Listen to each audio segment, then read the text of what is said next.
নমস্কার, কেমন আছেন সবাই? আশা করি সবাই ভালো আছেন। রাত পোহালেই গঙ্গা পুজো। তার আগে আমরা চলে গেছিলাম প্রতিমা শিল্পালয় কানাইলাল ঘোষের স্টুডিওতে। সেখানে গিয়ে দেখি দুটো প্রতিমা অলরেডি কমপ্লিট। একটি প্রতিমা কদমতলা ঘাটে একদম যে শিব মন্দিরটি আছে সে শিব মন্দিরের পাশেই কিন্তু পূজিত হবেন, এবং আরেকটি প্রতিমা কিন্তু খড়ে ব্রিজ সেখানে কিন্তু পূজিত হবেন। এই প্রতিমাটি কিন্তু এই কদমতলা ঘাটেই কিন্তু পূজিত হবেন। প্রত্যেক বছরের ন্যায় এবছরও কানাইলাল ঘোষই কিন্তু প্রতিমার রূপদান করেছেন, এবং এবছরের যে মূল আকর্ষণ ছিল, মানে প্রতিমার যে আকর্ষণ, সেটা হচ্ছে দুই দিকে হাতির মাথা আছে, ক্রমশ প্রকাশ্য সেটা দেখাচ্ছি। তার আগে যে গঙ্গা ঠাকুরের সঙ্গে যে মাছটি থাকে সেই মাছটি আমার ঠিক নামটা মনে পড়ছে না, একটু কমেন্ট করে জানাবেন। আর এই যে হাতির মাথা দুটি, শিল্পী এখন প্রতিমা সাজাতে ব্যস্ত, শেষ মুহূর্তের একদম ফিনিশিং টাচ দিচ্ছেন। ও মায়ের যে মাথার টিকলিটা সেটা পরানোর চেষ্টা করছেন। আর এই হলো মায়ের সাজটাও অপরূপ সুন্দর, প্রতি বছরই ভালো হয় সাজটি। এই হলো মায়ের পূর্ণাঙ্গ রূপ, এবং এটি ছোট প্রতিমাটি যেটি খড়ে ব্রিজের ওখানে যাবে এই প্রতিমাটি, আর এই পাশে কিন্তু বড় প্রতিমাটি আছে। এই হলো সেই মাছ। কমেন্ট করে জানাবেন কি মাছ এটি।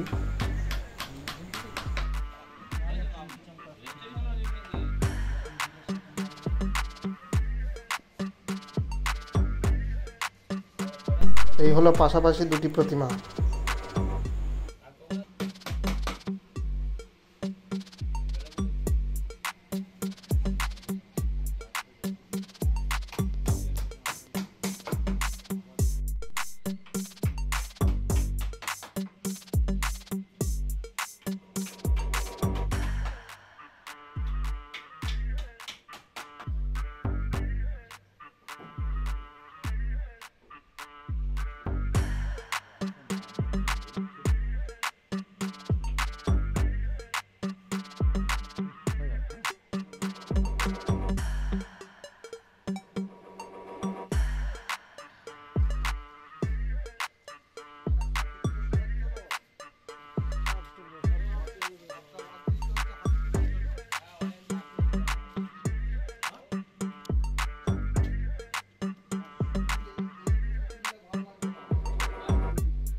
কিছু বলা হয়েছে নাকি?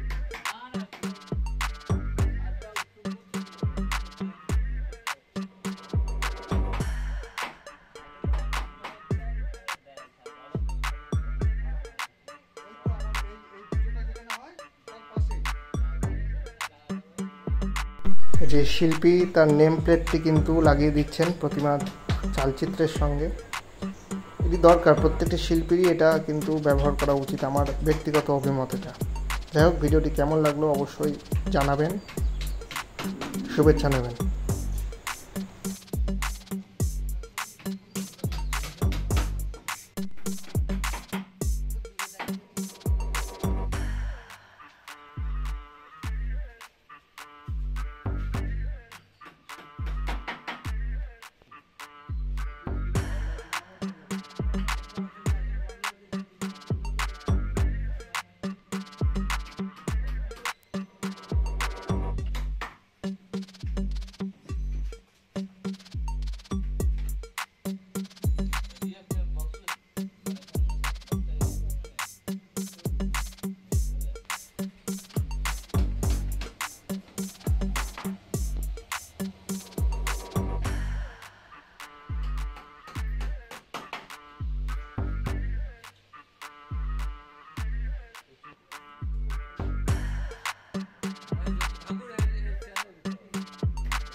হচ্ছে এন্ড